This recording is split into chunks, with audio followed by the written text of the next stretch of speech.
የሰው ልጅ በምድር ሲመላለስ ስጋዊ ብቻ ሳይሆን አእምሮዊና መንፈሳዊ በመሆኑ ነፃነትን ከሁለንተናዊ እንቅስቃሴው ጋር ያስተሳስራል።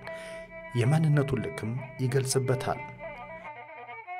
ነፃነት ማለት ሰው በተወለደበት ሀገር እናት አባቱ አያት ቅድመ አያቶቹ ተወልደው አድገው ለአቅመ አዳም ለአቅመ ሔዋን ደርሰው ትዳር መስርተው ልጆች ወልደው የሰው መብቱ ሳይነካ ማንነቱ ተከብሮለት የኢኮኖሚ የበላይነት ሳይጫንበት የፖለቲካ እኩልነት አግኝቶ በአገሩ ተከብሮ መኖር ሲችል ይሄ ነው የሰው ነፃነት። ነፃነት እንግዲህ ማለት አንድ ሰው ያሰበውን ነገር የተመኘውን ነገር የማድረግ የመግለጽ የመኖር ያ ማለት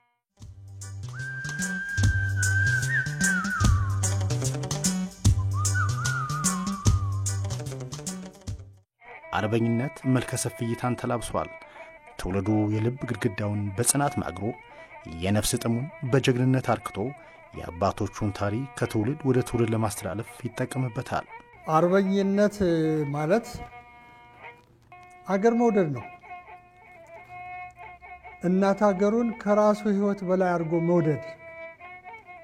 እናት አገሩ በጠላት ስትደፈር ያለምንም ማወላወል ያለች የመጨረሻ ሀብቱን ሕይወቱን አሳልፎ ለመስጠት ቁርጠኛ የሆነ በተግባር የሚያሳይ ነው አርበኝነት።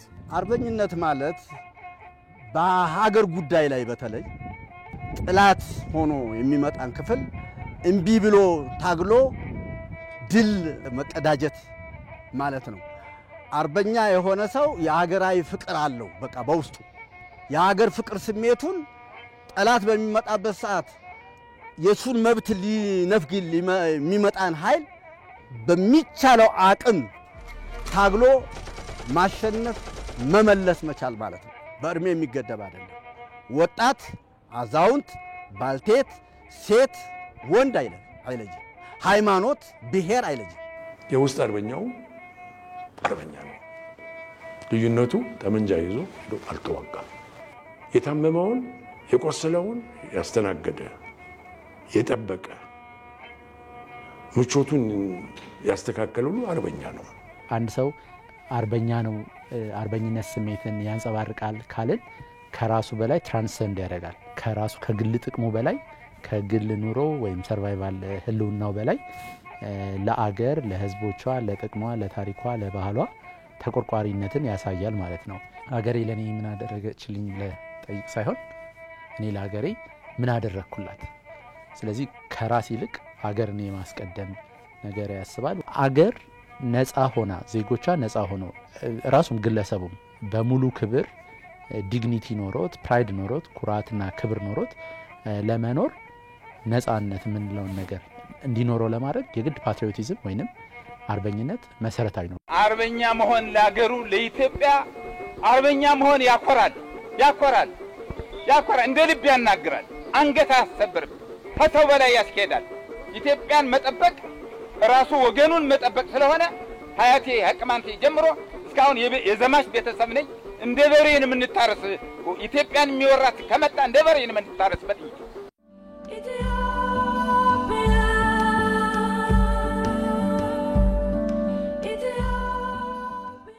ኢትዮጵያ በረጅም ዘመን ታሪኳ ነፃነቷን ለማስጠበቅ ከመትጋት ባለፈ ለፍትህና እኩልነት የላቀ ቦታ መስጠቷ ይነገራል። የትም ዘማች ባህል አልማች በታሪክ ፈራጅ የሆነው ማህበረሰቧ በየዘመኑ የተቃጣበትን ወረራ አሳፍሮ መልሷል። ነፃነቱንም ጠብቋል። ኢትዮጵያንማ ማይፈልጋት የለም።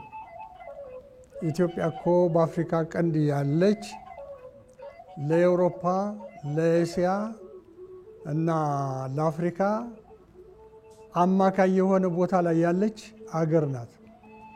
በጋ ከክረምት የሚፈሱ ወንዞች አላት።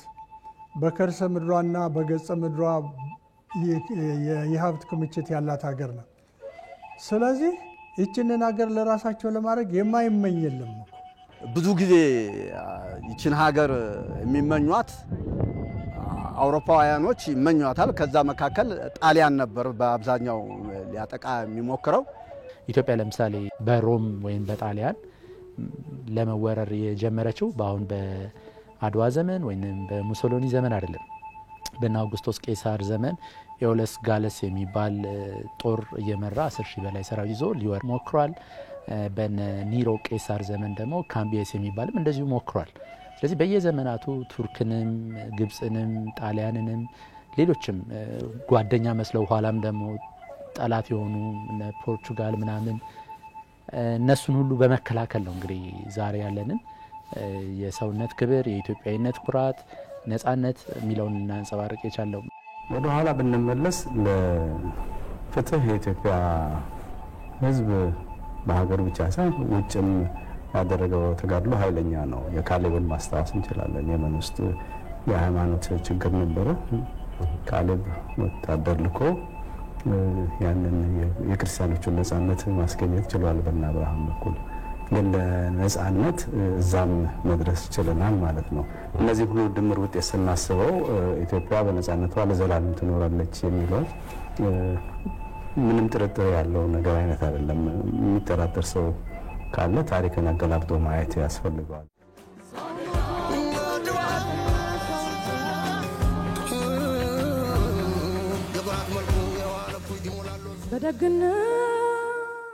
የአድዋ ድል የኢትዮጵያ መልክ ቀይሮ የፋሽስት ኢጣሊያን መልክ ለዓለም አሳይቷል።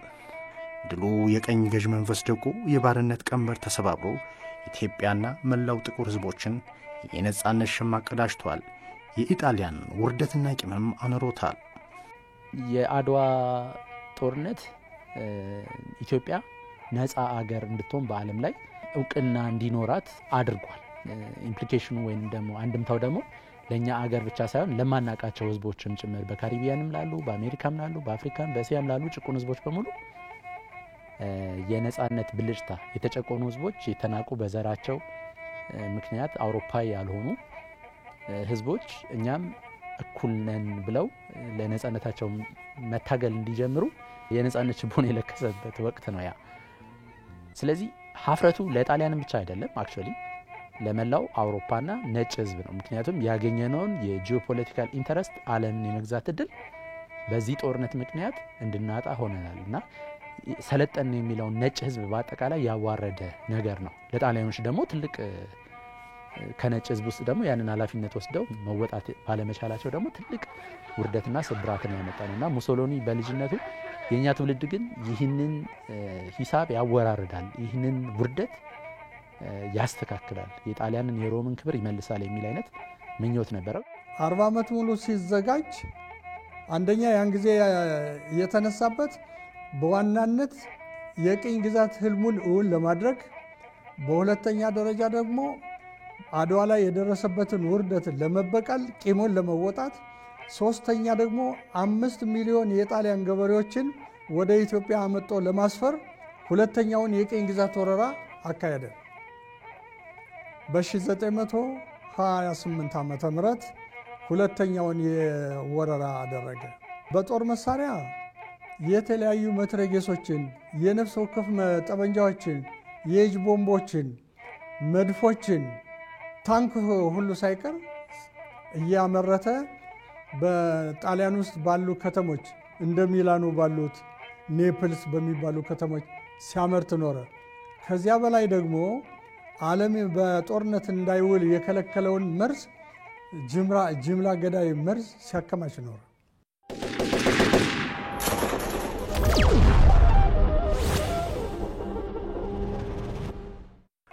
ፋሽስት ኢጣሊያ በቂም የተሰራ በትሯን ለማሳረፍ ለዓመታት ተዘጋጀች። የግፍ ወረራዋን ለማድረግም ሺህ ሰራዊት አሰማርታ በእብሪት ሞገር ተገፍታ ዘመናዊ የጦር መሳሪያ እስከ አፍንጫዋ ታጥቃ ተንቀሳቀሰች። መጀመሪያውኑ በ1928 ዓመተ ምህረት መስከረም 21 ቀን ትግራይን ነው የወረረ። በ200 አውሮፕላን የታገዘ 200,000 ሰራዊት ነው ትግራይን የወረረ። ይህንን አድርጎ ተንቤን ላይ አምባራዶም ላይ ሲዋደቅ ቆየ። የኢትዮጵያ አርበኛ ጠላት ሲመጣ በሁለት አቅጣጫ ነው የገባ። አንደኛው በሰሜን ነው፣ ሁለተኛው በደቡብ ምስራቅ በጄኔራል ግራዚያን የተመራ በ100 አውሮፕላን እየታገዘ ነው መርዝ እየረጨ የገባ። በሰሜን ደግሞ ማርሻል ዲቦኖ የሚባል ነው መጀመሪያ የገባው። በሱ አማካይነት ነው የወረረ። የጣሊያን አውሮፕላኖች አልፈው ጎንደር እንደበደቡ፣ የጣሊያን አውሮፕላኖች አልፈው ደብረ ማርቆስን እንደበደቡ፣ የጣሊያን አውሮፕላኖች አልፈው ደሴን እንደበደቡ። ይህ ወሬ እዚያ ላይ ላለው ሰራዊት ደረሰው። ምን አለው ብስጭቱ? በአድዋ በመቀሌ በኦጋዴን ጠላት መች ይገባ ነበር፣ በሰማይ ላይ ገባ በማናውቀው ሀገር ብሎ ፎከረ። ህዝባችን ብዙም ለጦርነት ዝግጁ አልነበረም። በአድዋው ድል የመኩራራት ስሜት ውስጥ ተኝቶ ነበረ። የሀገር ውስጥ መሳፍንትና መኳንንቱ በእርስ በርስ የስልጣን ሽኩቻ ተፈሪ መኮንን ስልጣን ላይ ይውጣ ወይስ ልጅ ኢያሱ የሚለውን ተከፋፍለው ተዋክተው መጨረሻ ላይ ደግሞ ተሸናፊውና አሸናፊው መካከል ያለ ክፍተት ነበረ። ከዛም ውጭ እንግዲህ አዲስ አበባ ለምሳሌ ብንወስዳት የሚሊተሪ ጋሪሰን ነበረች ወይንም የመከላከያ ሰራዊት ካምፕ ነበረች ማለት እንችላለን። ርዕሰ ከተማን ብትሆን በየአዝማቾቹ ሰፈር ነው። ለምሳሌ ደጃዝማች ገነሚ የልጅ ኢያሱ ዋና ጀነራል የነበሩ አሉ። መርካቶ አካባቢ ሁሉም በየጀነራሉ የተሰየመ ነው። ስለዚህ ሰራዊታቸውና መኳንንቱ አንድ ላይ ነበር የሚኖሩት። ግን አፄ ኃይለ ሥላሴ ያንን ፓወር ወደ ስልጣን ሲመጡ ለመቀነስ ወደ ስልጣን ያመጧቸውን ሰዎች ምን አደረጉ? ለከተማ ልማት በሚል መንገድ ምን አደረጉ? ለመኳንንቱና መሳፍንቱ ሰፋፊ መሬት እዛው እየሰጧቸው ሰራዊታቸውን ግን አውጡ ከዚህ ወደ ባላገሩ አኳሉ። ጦርነት ሲመጣ መኳንንቱና መሳፍንቱ ሰራዊቱን ኬት ያምጡት? በትነውታል ኦልሬዲ። በማይጨው ጦርነት፣ በተንቤን፣ በሽሬ በምንላቸው በአምባራዶም እነዚህ በመሳሰሉት ተሸነፈ። ስለዚህ ተበተነ ያ ሰራዊት። የዛን ሰዓት ላይ ነው እንግዲህ የአርበኝነቱ ትግል የተጀመረው። ሰው ማለት ሰው ሆኖ የሚገኝ ነው፣ ሰው የጠፋለት የሚባለው አይነት ነገር መምጣት ጀመረ ማለት ነው። ራስ አበበ ንጉሱ ወደ ስደት ሲሄዱ ጠላት ሚያዝያ 27 ቀን 1928 ዓመተ ምህረት አዲስ አበባ ሲገባ እሳቸው በአንድ በኩል 6 ራሳቸውን ሆነው ወጡ። ወዴት? ወደ ዱር። ለጠላት አንገዛም። ቀደም ሲል የነበሩትን የራስ ጎበና ዳጬ ሰራዊትን ርዝራዦቹን አሰባስቤ ለኢትዮጵያ አንድነትና ነጻነት እዋጋለሁ ብለው ዱር ገቡ።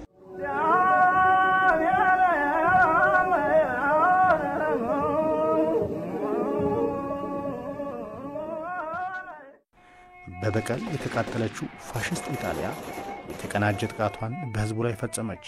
የበደል ዶፍንም አወረደች። በሰማይ ምድሩ የምትለቀው የተከለከለ የመርዝ ጋዝ ሕይወት ያለን ሁሉ እንደ ቅጠል አረገፈው። ቤታችንን በአይሮፕላን እየዞረ ጢስ ሲጤስ እያየ ጢስ የሚጤስ ቤትን እያየ በቦምብ እያቃጠለ ብዙዎቹ ዘምኖ የሀገራችን ቤት የገብስ ገለባ ነው፣ ብሩ ክዳን ነው። እቃ ሳያወጡ እቃ ለማውጣት ሲገቡ ብዙ ዘመዶቻችን በጢስ እየታፈኑ እዚያው ላይ ይቀራሉ። መንገዱ በሙሉ እንደ ክረምት ውሃ በደም የተጠለቀለቀበት። ጣሊያን የሚወስደው ደግራዚያኒ ሜቶድ የሚሉት አለ ወይም የፋሺስት ስርዓት የምትለው በትክክል ማለት ነው። መንግስቱ ያው ፋሺስት የሚባለው ጣሊያን ውስጥ ያለው ፋሺዮ በጣሊያንኛ መጥረቢያ ማለት ነው። ምልክቱ ያ ስለሆነ ነው። ከሮማውያን ምልክት ስለሚጠቀም ነው እንደዛ የተባለው። በደብረ ሊባኖስ ገዳም 297 መነኮሳትን ጨፍጭፈዋል። አርበኞችን ሆስት ታደርጋላችሁ፣ ታስተናግዳላችሁ፣ ደብቃችሁ ትይዛላችሁ፣ ትማከራላችሁ እዚህ በሚል ማለት ነው። ደብረ ብርሃንም አካባቢ እንደዚሁ በጥቂት ቀን ውስጥ ተመሳሳይ ቁጥር ያለው ሰው ተጨፈጨፈ። ይልም የነበረው ግራዚያኒ ምንድነው?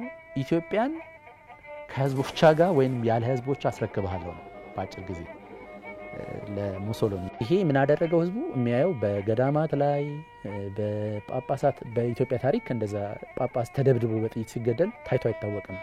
እና ይሄ ትልቅ አስደንጋጭ ሁኔታ ነው በሰዓቱ ለነበረው ህዝብ። ይሄ እርምጃዎቹ ያለ ህዝቦቿ አገርን አጽድቶ ለመረከብ ጣሊያን የሚያደርገው ጥረት የበለጠ ሰውን የህልውና አደጋ ውስጥ እንዲገባ አደረገው። ቅድም ያለው ነገር ያሰብከውን ነገር የተመኘኸውን ነገር ልትፈጽም ልታደርግ የምትችለው ነጻነት የሚባለው ነገር ሲኖር ነው። ስለዚህ መሬትህም ሃይማኖትህም ሁሉ ነገር የሚወሰድብህ ከሆነ ምንም የሚቀርህ ነገር የለም ማለት ነው። ስለዚህ በተግባር አዩት። ይሄ በፖለቲካ ፕሮፓጋንዳ መቀስቀስ ሳይሆን በተጨባጭ የጣሊያን እርምጃዎች ሲያዩ ያ ነገር የበለጠ አሳማኝ ነው። ከዚያ በኋላ ጣሊያኖች በ1929 ዓመተ ምህረት አዋጅ አወጁ። በየቦታው ያለ ጦር መሳሪያ እንዲያገባ ጩቤ ሳይቀር እንዲያገባ አዋጅ አወጁ። ህዝቡ ደግሞ በየቀበሌው ተመካከረና እያንዳንዱ ቀበሌ የጎበዝ አለቃውን መረጠ። ምክትል ወረዳዎች ደግሞ የጦር አለቃቸውን መረጡ። ወረዳዎች ደግሞ የጦር መሪያቸውን መረጡ። አውራጃዎች ደግሞ የበላይ ጦር መሪያቸውን መረጡ። መንግስት የሾመው አይደለም፣ ህዝብ የሾመው ነው ይሁን። ይሄን ከተደራጁ በኋላ በየቦታው ይፋለሙት ገባ። እሱ ባመጣው መሳሪያ እየማረኩ መውጫ መግቢያ ያሳጡት። ከጣሊያን ወረራ በፊት በዚህ በአገር ውስጥ የነበረ መሳፍንቶች እኔ ለበላይ ልሁን እኔ በላይ ልሁን የሚል አይነት መሻኮትና ትግልም ነበረ፣ የውስጥ ትግል። ጠላት በሚመጣበት ሰዓት ግን ያን ሁሉ አስገልሎ አስወግዶ ወደ አንድ መጥቶ ለጠላት እሾህ ሆኖ ነው የቀረበው። ጥራኔ ድሩ ጥራኔ ጫካው ብሎ ብዙ ተሰልፎ ወጥቷልና የፋሺስት ጣሊያን ተዘጋጅቶ ቢመጣም መሳሪያው ከፍተኛ እንዲሆን መርዝም ቢኖር በሽምቅ ጦርነት ለረጅም ጊዜ የሚቀጥል ነበረ።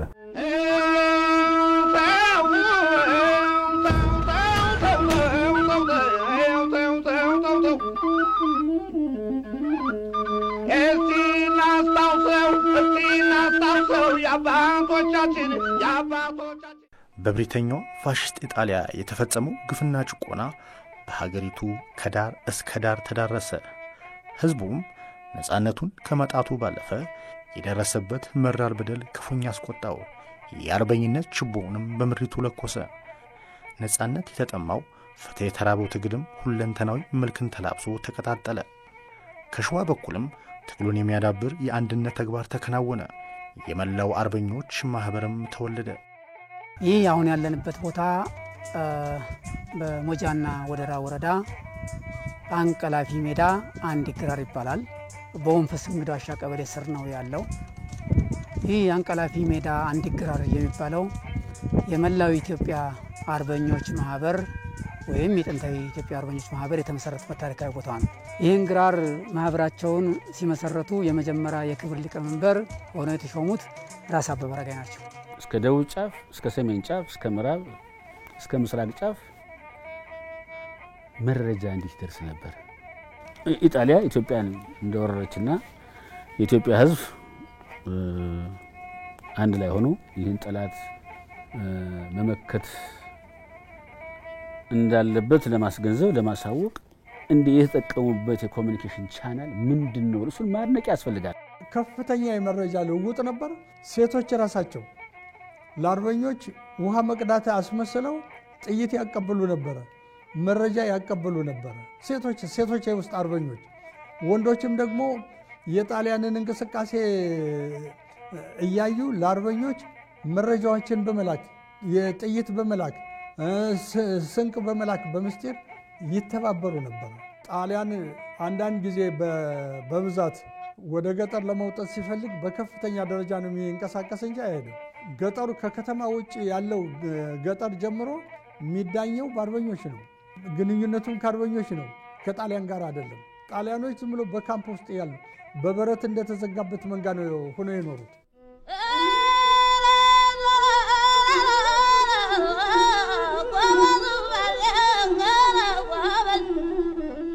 በሽለላና በፉከራ ስንቅና ትጥቅ በማድረግ ከወንዶች እኩል መሳሪያ በመወልወል መሳሪያ ፈተው ሴቶች ፈተው ይገጥሙ ነበር።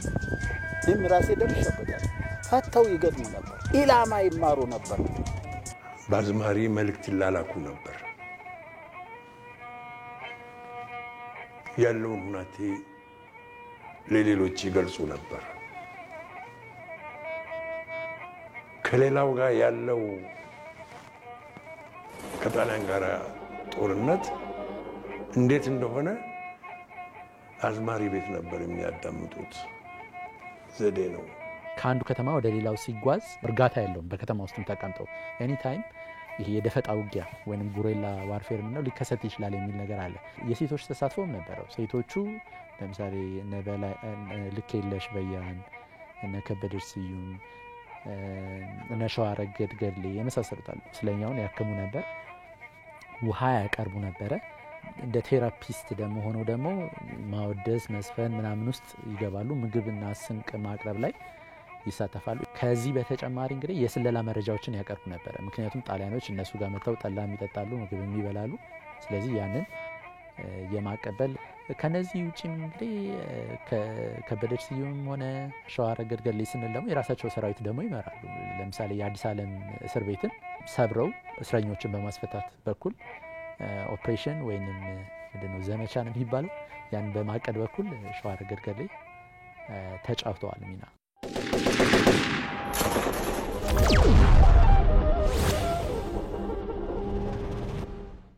ግፍና ጭቆና የወለደው የኢትዮጵያ አርበኞች ትግል መልኩን ቀየረ። ጥንካሬውም እየበረታ መጣ። በሽምቅ ውጊያ የፋሽስቱን ተረከዝ ፋታ ነሳው። ትግሉ በሁሉም መልክ ተቀባይነቱ እየጨመረ ድልን ተጠማ። መላው ህዝቡም ወደ አርበኝነት ትግሉ በአንድነት መሳተፉን ቀጠለ። ለቁጥር የሚቸግል የህብረተሰብ ክፍልም እድሜ፣ ጾታ፣ ሃይማኖት፣ ብሔር፣ ቋንቋ፣ ማንነት ሳይገድበው ለሀገሩ ክብር ተነቃነቀ። የአርበኞች ትግል እኮ ኢትዮጵያዊ በሙሉ እኮ የተሳተፈበት ነው። ሃይማኖትን አይለይም። ሙስሊም አርበኞች፣ ክርስቲያን አርበኞች፣ ወንድ፣ ሴት፣ ህፃን፣ ሽማግሌ ሳይል አብሮ እንትን ያለ ህፃናት ከብት ለማገድ የደረሱ ህፃናት ጠላት ሲመጣ ከብቶችን ወደ በረሃ እያሸሹ እንዳይዘረፉ ያደርጉ ነበር እረኞች ሳይቀሩ እና ሁሉን ያስተባበረ ስለሆነ ነው እኮ ያን ያህል 300,000 ሰራዊት ያን ያህል እየመጣ ድል አድርገው የመለሱ በዚህ ምክንያት ነው። ሌላው ሲቪሉ ብቻ አይደለም፣ የሃይማኖት አባቶችም እንኳ መሬቲቱን ድረስ ገዝቻታለሁ ለጠላት እንዳትገዛ መሬቷን ድረስ ገዝቻታለሁ ብለው የነበሩ የሃይማኖት አባቶች ምድሪቱን ማትቀበልብን እስከ ማለት ደረጃ ላይ የተደረሰበት አጋጣሚም ነበር። እንኳን ቁሞ የሚሄድ ሰው ማለት ነው። ያን ምን አመጣው? በፍቅርና በአንድነት የአገር ፍቅርን ያስተሳሰረው ትውልድ ስለነበረ ጠላት ሊያሸንፍ አልቻለም። የታሪክ ቁርኝት አላቸው። የታሪክ መተሳሰል አላቸው። በዘመቻ በጦርነት ያ ስለነበረ የጎጃሙ ታጋዮች ወሎ ሁለተኛው ቤታቸው ነው ማለት ነው። አብረው ዘምተዋል። ከመካከላቸው አብረው ከዘመቱት መካከል ሰዎች አልቀዋል። በቤተሰብ እኮ መተሳሰር መጥተዋል። መጋባትም አለ። አሁን ራስ መንገሻ በትግራይ ነው ብዙ ጊዜ የሚጠሩት፣ ግን የጎጃም ተወላጅ ናቸው። ገብተዋል። በዛን ጊዜ እንደዚህ ያለ መተሳሰር አለ። አገሪቱ አላት የሚባሉ በውጭ የሚያስተማረቻቸው በዚህም ባሉ ትምህርት ቤቶች ውስጥ የተማሩ ወጣቶች ራሳቸውን ጥቁር አንበሳ በሚባል የአርበኞች ቡድን ውስጥ አሁን ጥቁር አንበሳ የሆስፒታልና የትምህርት ቤት ስም ሆኗል። ደርግ እንግዲህ ስማቸውን የበፊት ልዑል መኮንን ሆስፒታል ምናምን የሚለውን ቀይረው አርበኞቹን ለማስታወስ ጥቁር አንበሳ ብሎ ሰይሞታል። እና ደግሞ የጥቁር አንበሳ ግራጁዌቶች እና ቢሳጋ እነ ኮሎኔል በላይ ኃይል አብ የሚባሉ ኤርትራውያን በመሳሰሉት ይመራ የነበረ ነው። ኋላ ደግሞ ከሽሪ ጦር ግንባር ተሸንፈው የተመለሱ በራስ እምሩ የሚመሩ ሰራዊቶች አንድ ላይ ተቀላቅለው ያካሂዱት የነበረ ነውና ህገ መንግስት ነበራቸው በሰዓታቸው። ታደሰ ሜጫ የሚባል ሰው የዛ አባል የነበረ የጻፈው መጽሐፍ አለ፣ ጥቁር አንበሳ የሚል መዝሙር አላቸው። ህገ መንግስታቸው ውስጥ አንደኛው ምንድነው መክዳት፣ ለምሳሌ እጅን ለጠላት መስጠት አይፈቀድም ነው አንደኛው። ወይም ከሀገር መሰደድ ጥሎ አይቻልም የሚል አይነት ነገር ነበረው።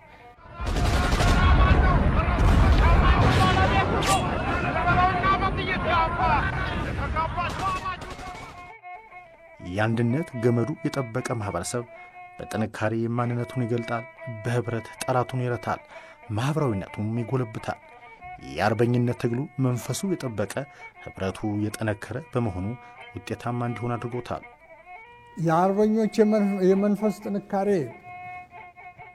በጣም ታላቅ ነው። ጣሊያኖች በታንክ በመርዝ ጋዝ በተዋጊ አውሮፕላኖች እየደበደበ ሲመጣ የኢትዮጵያ አርበኞች ደግሞ የሞራል የበላይነት ስለነበራቸው አልፈሯቸው፣ አልተጨነቁላቸው።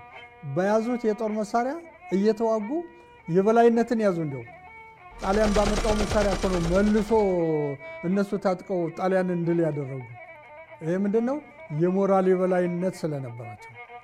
አጋጣሚ ሆኖ ጸሐፊ ትእዛዝ ወልደጊዮርጊስ ዮሐንስ እንግሊዝ ሀገር አግኝቻቸው በስደት ላይ ነበሩ። እሳቸው ሲናገሩ አባትህ ያደረገውን ታውቃለህ ወይ አሉ። ምን አልኳቸው? እኛ እዚች ቁጭ ብለን እንግሊዝ ሀገር ጣሊያን ሲሞግተን ሄዶ ሊግ ኦፍ ኔሽን ኢትዮጵያ እኮ የጣሊያን ኮሎኒ ነች፣ ሰንደቅ ዓላማችንን አዲስ አበባ ላይ ተክለናል፣ ካፒታል ሲቲ ላይ። ንጉሡ ሀገሩን ጥሎ ሄደዋል። ምንድን ነው የምትሞግቱት ብለው ሲናገሩ የሚያድነን የነበረው የአባትህ ደብዳቤ ነበረ። ሻለቃ መስፍን ላኩት። የኢትዮጵያ ሕዝብ እጁን አልሰጣም፣ በያለበት እየተዋጋ ነው። የከተማውን የያዘ እንጂ ጠቅላላ የኢትዮጵያ ሕዝብ እየተዋጋ አገሩን ቁጥጥር ውስጥ አድርጎታል ብሎ የእሱን ደብዳቤ ስንወስድ ነው ገና ኢትዮጵያ እየተዋጋለች። ይሄው ከሻለቃ መስፍን የደረሰን ደብዳቤ ስንል እሱ ነው የያዛቸው እንጂ ጣሊያን እንግሊዝንም ፈረንሳይንም ምንድን ነው የምትሞግቱት የምትሉት? እናንተም እኛን ልቀቁ የምትሉ ከሆነ እናንተም ልቀቁ፣ እንግሊዝ ከያዛችሁበት ቦታ ፈረንሳይም ፖርቹጋል ይሄ ኮሎኒ ጉዳይ ነው ብሎ ሲወጋ ያቺ ደብዳቤ ነው ያዳነችው የኢትዮጵያ ሕዝብ እንደሚወጋ ብለው ይናገራሉ። በራስ ተነሳሽነት የራሳቸውን ማዕረግ፣ የራሳቸውን ተከታይ፣ የራሳቸውን ሰራዊት ስንቅና ትጥቁን እያዘጋጀ በራሱ እንደ ዛሬው በመንግስት ተደራጅቶ የታጠቀ ክፍል መሳሪያ ስንቅ ቀርቦለታል። ስለ ጦርነት ስታወራ መንፈሳቸው የኢትዮጵያ መንፈስ፣ የኢትዮጵያ ጀግንነት በውስጣቸው ስላለ አገሬን አላስደፈርም ነው፣ ሌላ ነገር የለም። የጎሪላ ጦርነትን ማለት የሽምቅ ጦርን ማኦ ከኢትዮጵያኖች ነው የተማርነው ነው ያለው።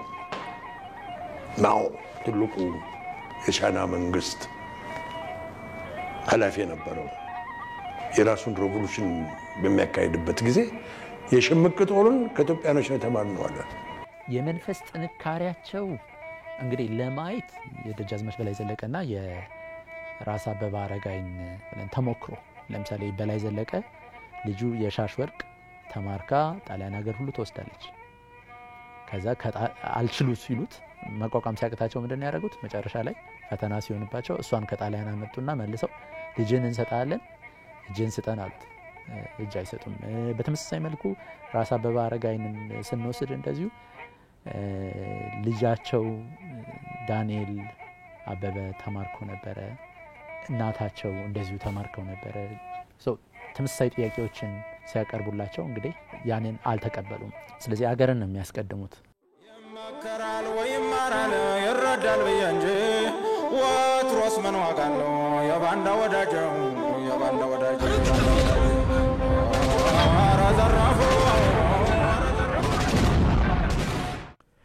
ከባህሉ የተፋታ ማንነት ልቦናው ይሳሳል፣ ስብዕናው ይከሳል፣ ከታሪኩ ይፋታል፣ ከባህሉም ይሸሻል፣ ልቦናውም ለባንዳነት ቅርብ ይሆናል። በአርበኝነት ትግሉ የባንዳ መፈጠር ፈተና ሆነ። ባንዳ የቃሉ አጀማመር ከሁለተኛው የኢጣሊያ ወረራ ጋር ተያይዞ አርበኛ ሲፈጠር በጎን ደግሞ ባንዳ ቃሉን የፈጠሩት ጣሊያኖች ናቸው።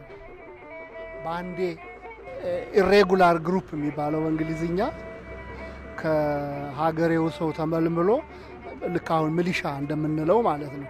ከሀገሬው መልምለው ያዋጉታል፣ ያው አርበኛውን ማለት ነው።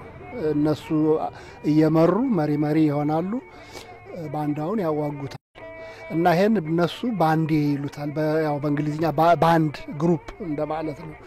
ግሩፕ ኦፍ ኔቲቭ ሪክሩት የሚባለው በእንግሊዝኛ ማለት ነው። የኛ አርበኞች ደግሞ ባንዳ ከሃዲ የሚል ትርጉም ይሰጡታል። እንቅላት አስተኔዎቹ ጣሊያኖች እና በእነሱ አምሳል የተቀረጹት እንቁላል ነጋዴዎች ባንዳ ማለት ነው። ሙንጣዥ ሹምባሽ ብለን የምንለው ማለት ነው። ባንዳ ማለት ባጭሩ ከሃዲ ማለት ነው። ወገኑን አሳልፎ የሚሸጥ ሌባ ማለት ነው። አጭበርባሪ ማለት ነው። ወገኑን አሳልፎ የሚሰጥ አገሩን አሳልፎ የሰጠ ከሀገሩ ይልቅ የግል ቀፈት ማለት ይሄ ምንድነው? ሆዳምነት ማለት ነው። ከስንዴ ማሳ ውስጥ እንክርዳድ አይጠፋም አይደል? እንግዲህ ኢትዮጵያን የምታክል ሀገር ሌላው ሲኮራባት፣ እዚህ ደግሞ ላልተወለዳቸው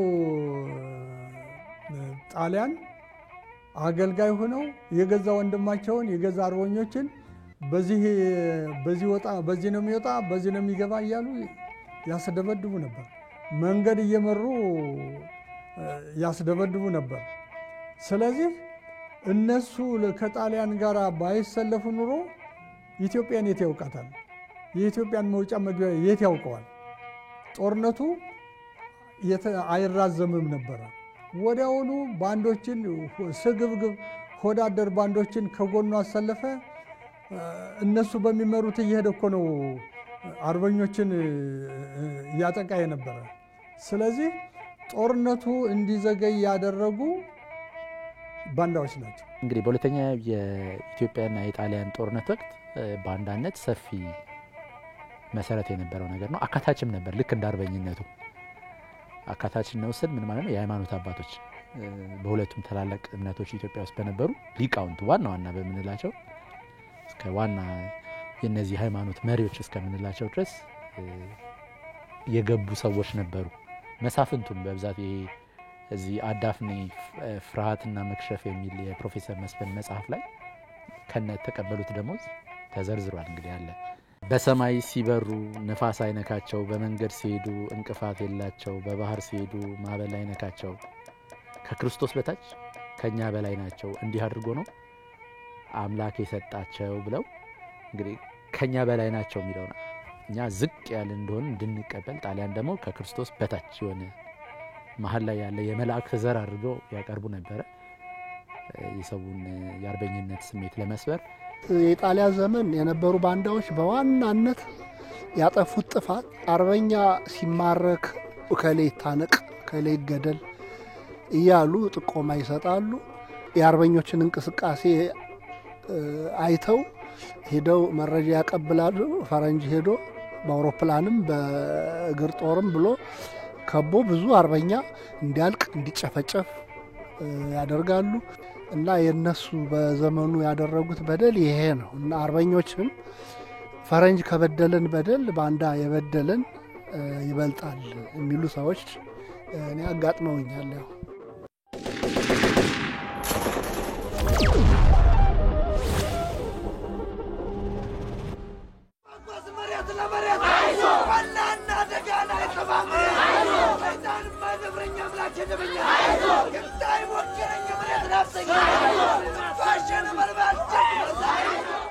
ሀገር በጭንቅ ስትሆን አርበኛ ሆነው ሀገርን የታደጉ ጀግኖችን ኢትዮጵያ በየጊዜው ፈጥራለች። ምድሩ ሕያው የሆኑ ጀግኖችን፣ የዘመን ብርሃኖችን በየወቅቱ ተመልክቷል። እነሱ ሞተው ትውልድ ያሻገሩ አርበኞች ደማቸው አፈሩን አርሶታል፣ አጥንታቸውን ምድሩ ታቅፎታል። በአርበኝነት ትግሉ የጀግንነት ጀብዶችና ገድሎች በየአቅጣጫው ተፈጸሙ። የጦር አንበሳ የጦር አቢ ጋር መትረየስ ገፊ ከወንድሙ ጋር እያለ የኔ አባት ከወንድሞቹ ጋር መትረየስ ማርኮ ለድንጃች አያሌው አስረክቧል። በዛ የተሸለመው ሽልማት ልቅና ያለው የ5 ዓመት ሽልማት። ሌሎቹም ይህም በሙሉ ዝምባባ የልብ ነህ የሚል የተሸለመው ነው። አባት የኢትዮጵያ የልብ ልጅ ነህ ተብሎ የተሸለመበት ነው። እያንዳንዱ ጀግና ጣሊያንን ማርኮ ጣሊያን ገድዬ ነው የሚል እኮ እያንዳንዱ አርበኛ የሆነ ሁሉ ጀብድ የሰራ ነው በየቦታው። ትልቁ ነገር መጽሐፍ ጸሐፊ ባለመገኘቱ በየቦታው የሚዘግብ አለመገኘቱ ነው እንጂ ብዙ ጀብዱ ነው የሰው። 5 ዓመት ሲቆይ ጣሊያን 750,000 ሰው ነው የፈጀብን። ከዚህ ውስጥ 75,000 የሚሆኑት ከጠላት ጋር አንገት ለአንገት ጉሮሮ ለጉሮሮ እየተናነቁ ጥለው የወደቁ አርበኞች ናቸው። ማንም ሳያስገድዳቸው ባዕድ አገሬን አይረግጣትም ብለው ተነሳስተው የተዋጉ የወደቁ የሀገራቸውን ፍቅር በተግባር ያሳዩ አርበኞች ናቸው። ለንስሐ አባታቸውና ለባለቤታቸው ተናዘው ነበረ። ኑዛዜው ምን እንደሆነ ከባለቤታቸው የሰማሁትን መጽሐፉ ላይ አስፈሬዋለሁ። ልንገር። ጣሊያን ሲመጣ ጦር አዘጋጅተው ቁጢት በጣሽ ተኳሽ የሚባል አዘጋጅተው ናዚ ከመጣ ስንጨባበጥ እሱን ነጥለህ ግደለው፣ እሱን ነጥለህ መግደል ባትችል እኔን ደርበህ ግደለኝ ብለው ለባለቤታቸውና ለንጽሕ አባታቸው ይናገራሉ። ባለቤታቸው እያለቀሱ እባክህ ይሄን ሐሳብህን ተው ሲሏቸው አይሆንም አልተውም፣ ለኢትዮጵያ ነጻነት ስል ብሞት አልኮነንም እጸድቃለሁ እንጂ ለኢትዮጵያ የምከፍልላት ዋጋዋ ሕይወቴ ነው፣ ደሜን ነው ለኢትዮጵያ ማፍሰስ ያለብኝ ብለው የተናገሩት ቃል ለዚህ ትውልድ እኔን ደርበህ ግደለኝ ለኢትዮጵያ ስትል ተብሎ የተነገረው የራስ አበበ ቃል ይሄን ቃላቸውን ለዚህ ትውልድ ማስተላለፍ እፈልጋለሁ። ስደደኝና ካምቦ ድረስ ቅንድብ ቅንድቡን ብየው ልመለስ፣ በውጅግራ እርሳስ ባረዱ በሞላው በለበን ጥይት ባረዱ በሞላው ተመልከት ብሎ ዘነጣጠለው እያሉ የተፈካከሩ ማርከው ቆስለው ደምተው ነው ተመለሱ ለሀገራቸው የበቁ የኛ አባት አርበኞች መድፍ እየተተኮሰበት መትረየስ እየተተኮሰበት ደረቱን የሚሰጥ እኮ ኢትዮጵያ ሕዝብ ነው። ለዚህ ነው ፊት ለፊት ያሉት ቢያልቁ በየፊታቸው ቢወጥቁም ከኋላ የቀረው ደግሞ በመሄዱ ነው ያኛውን ክፍል እያሸነፈ ሄደው። መስዋዕትነቱ እንኳን በኢትዮጵያ ባለም ሕዝብ የተመሰከረለት ነው። አርበኞች ለጣሊያን አልገዛም በማለት 5 ዓመት ሙሉ አስጨንቀው ጠላት ኋላ ኋላ ለቆ እንዲወጣ አድርገዋል። በማንኛውም የዓለም ክፍል በአፍሪካ እንደ ኢትዮጵያ ተደራጅቶ ጣሊያንን ያስጨነቀ የለም ነው የሚባለው በታሪክ።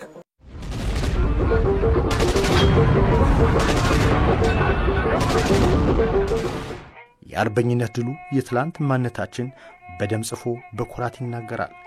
የዛሬ ማንነታችን እያደመቀ የነገ ተስፋችን ይጠቁማል። በትውልድ ቅብብሎች ውስጥ ጀግናን ለመፍጠር ጀግናን ማክበር፣ ስማቸውን መዘከር ቁልፍ ሚና ይጫወታል። አዳዲስ ጀግኖችንም እንዲፈጠሩ ያደርጋል። የአርበኝነት ድሉን ለመጪው ትውልድ ለማስተላለፍም የአማራ ክልል ጀግኖች የአርበኞች ማህበር ታሪክን ለመሰነድ ጥረት እያደረገ ይገኛል።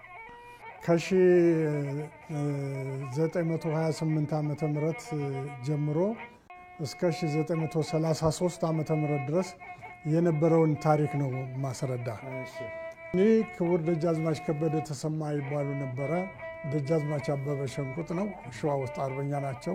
እኒህ ደግሞ ራስ አበበ አረጋይ የሸዋ አርበኞች ቁንጮ፣ ማንም ያውቃቸዋል። ራስ መስፍን ስለሽ ናቸው። እኒህ የምታያቸው ደጃዝማች አልማው ወርቅነህ ይባላሉ።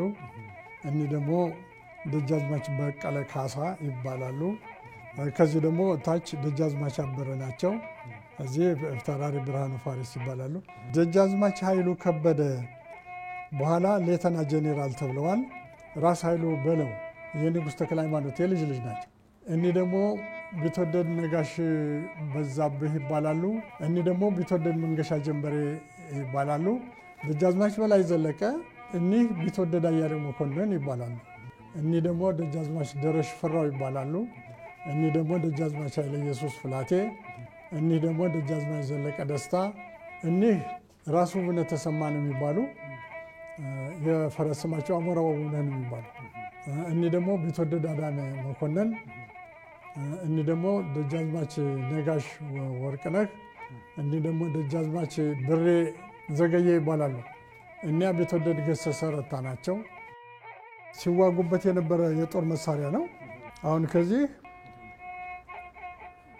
ናስ ማሰር፣ ወጨፎ የሚባሉ ውጅግራ የሚባሉ ጠመንጃዎች አሉ። እነዚህ ወገን ሲዋጋባቸው የነበረ።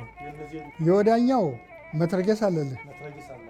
ያ ዲሞትፈር መትረጌስ ነው። ከሱ ቀጥሎ ያለው ደግሞ ዲሞትፈር ጠመንጃ ነው። ጓንዴ ጠመንጃ ይባላል። ኢትዮጵያን እኮ ለአሁኑ ትውልድ ያቆዩ እኮ እኒህ ናቸው። ስለዚህ ሰው መጥቶ ይጎብኘው ነው ይጎብኙ።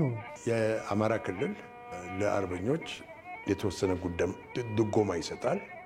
አሁን በቅርቡ ምክትል ጠቅላይ ሚኒስትሩ ማህበራችን ውስጥ ያሉትን ዶክመንቶች በሙሉ ይቅርና ከማህበሩ ውጭ ያሉትንም የአርበኝነት ታሪክ ያለበትን ዲጂታላይዝ እንዲያደርግ ፈቅዶልናል። ስራው ተጀምሯል። ከዩኒቨርሲቲዎች ጋር ነው የምንሰራው። እኛም የራሳችን ሰዎች አድርገናል። ዶክተር ወንዶሰን አድማሱ ከኤአይ ሰራተኞች ጋር ክቡር አቶ ተመስገን ጥሩነህ ትእዛዙን ሰጥተው እየተሰራ ነው። ከማን ጋር ነው የምንሰራው? ከዩኒቨርሲቲ ጋር ነው።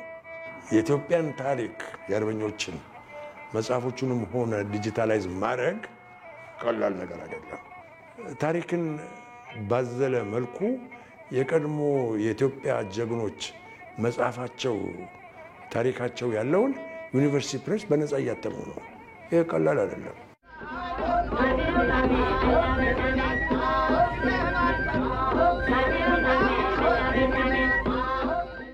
አባቶችና እናቶቻችን ይሄኛው ትውልድ ከተፈጥሮ ነፃነቱ ተፋቶ የባርነት ቀንበር ባንገቱ እንዳይጫነው ውድ ሕይወታቸውን ሰጠው ክብራችን አስጠበቁ። የነፃነት ሐውልታችን በደማቸው ለስነው ባጥንታቸው አንጸው አቆሙ። በደማቸው ሸማ የአርበኝነትና ነፃነትን ካባ አለበሱን። ከአርበኞችማ ወጣቱ ብቻ ሳይሆን ጠቅላላ የኢትዮጵያ ሕዝብ ከአርበኞች መማር አለበት። ቅድም እንዳነሳ ነው አርበኞች እኮ የአገር ፍቅር ትምህርት ቤት ናቸው። አገር እንዲህ በዋዛ የምትኖር አይደለችም። የብዙ ሺህ ኢትዮጵያውያንን ሕይወት ገብራ ነው ነፃነቷ ተከብሮ የኖረው። የብዙ ኢትዮጵያውያን አርበኞችን የደምና የሕይወት ዋጋ እየከፈለች ነው ከዚህ የደረሰች። ስለዚህ ከአርበኞች መማር ያለባቸው አገራቸውን መውደድ አለባቸው። አገር ከሌለ ምን ዋጋ አለው? አገራቸውን መጠበቅ መቻል አለባቸው። ነቅተው መጠበቅ መቻል አለባቸው። አገራቸውን ማልማት አለባቸው። ሚያዝያ 27 ታሪክ ይጓዛል። እኛ ስናልፍ ሌላው ይቀበላል፣ ያኛው ደግሞ ለሚቀጥለው ያቀበላል። በቅብብል ሊወሳ የሚችል ታሪክ በመሆኑ እንደ ቀላልም የምናየው አይደለም። የሀገርን ሉዓላዊነት የጠበቀ ድል ነውና ከልብ በመነጨ ስሜት እኛ ካለፉት እንደተቀበልን ሁሉ አሁን ላይ ያለው ትውልድ ደግሞ ለቀጣው ትውልድ ይህንን ታሪክ እንዲወርስ ማድረግ ማብቃት መቻል አለበት። ዛሬ እኔ እናንተ እኮ ቁጭ ብለን የምንነጋገረው በጣሊያንኛ ልንነጋገር ያልቻልንበት ዋነኛው ምክንያት እነሱ ባረጉት መስዋዕትነት ነው። መስዋዕትነቱ እንኳን በኢትዮጵያ ባለም ሕዝብ የተመሰከረለት ነው። እነሱን ማስታወስ አሪያ እንዲኖረን ይረዳል። እኛም ለሀገራችን መስጠት ያለብን ነገር እንዳለ ያሳየናል። ግን አርበኝነቱ በዛ ብቻ ሳይሆን በሌሎች መስኮችም አሉ። ብዙ በግብርና ምን በለው፣ በሳይንሱ ምን በለው፣ በስነ ጽሁፉ ምን በለው፣ ሃይማኖትና ሞራል ግብረገብ ፈራ እግዚአብሔር ያለው ህዝብን በማቆም ረገድ ብዙ የተጫወቱ የመንፈሳዊ ሰዎችም አሉ። እነሱን ሁሉ ማሰብና እውቅና መስጠት አለብን። ራሽያ ውስጥ ብንሄድ የሁሉም ገጣሚውም ሰዓሊውም የሃይማኖት ሰውም በሙሉ ሐውልት አለው። ለምሳሌ ሴንት ፒተርስበርግ ሙዚየም ውስጥ ብንሄድ ያሉ የስነ ጥበብ ስራዎች በእርግጥ የራሽያዎች ብቻ አይደሉም፣ ከመላው ዓለም የተሰበሰቡ ናቸው። ግን ዶሚናንትሊ የራሳቸው ናቸው። ለአንዱ ስዕል ወይም ቅርስ 1 ደቂቃ ብታጠፋ 11 ዓመት ይፈጃል ነው አይተ ለመጨረስ። ያ ሁሉ ነገር የሰዎችን አስተዋጽኦ ነው የሚያሳየው፣ ስዕልም ሁን ምን። ስለዚህ አንድ ሰው በስዕሉ ይታወሳል ማለት ነው። ያ ሰው ለሌላ ሰው አርያነት ይፈጥራል። ዝም ብሎ የተሰራ ነገር አይደለም። ስለዚህ በዋናነት የሚመለከተው አካል የትምህርት ሚኒስቴር አለ፣ ዋናው የአገር መሪም ቢሮዎች ደግሞ አሉ። ከዛ ውጪ ደግሞ ስንመጣ ካስኬድ ካረግነው ደግሞ እያንዳንዳችን የምንሰጠው ነገር አለ።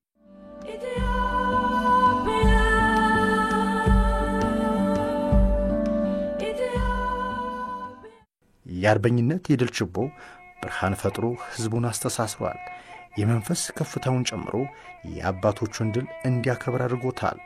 አርበኝነትም ከትውልድ ወደ ትውልድ እየተሸጋገረ የሀገር አምድ ሆኗል። የአንድነት ምሰሶ ሆኖ ታሪክን እየዘከረ ለዘመናት ይኖራል።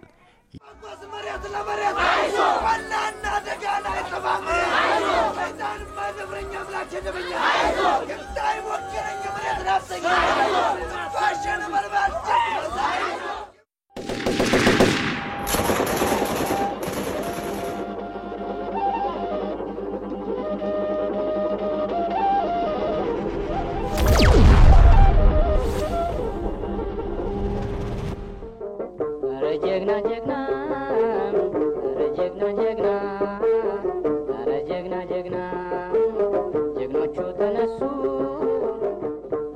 ጀግና ጀግና